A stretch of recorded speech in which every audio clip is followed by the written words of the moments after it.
Kecilkan lengan, cantikkan bahu, ditokkan muka, jadi muka makin berseri-seri. Kurus so confirm datang Isma, now berat saya 53. Woi, dari 62 ni tanya.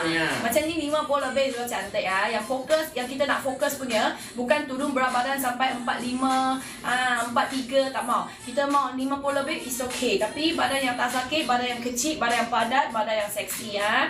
Orang yang mana angkat tangan kita push ke atas, ringan kat bawah.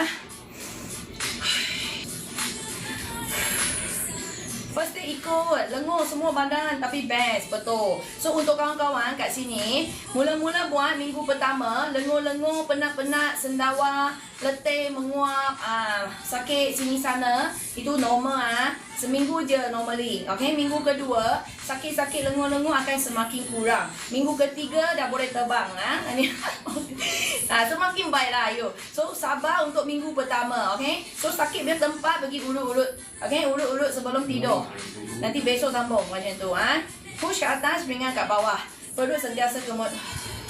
So jangan kurang makan kawan-kawan. Okay? Strawberry coklat kata berat I nampak perut. Tapi kawan-kawan cakap tak macam itu, nampak je kecil. Betul.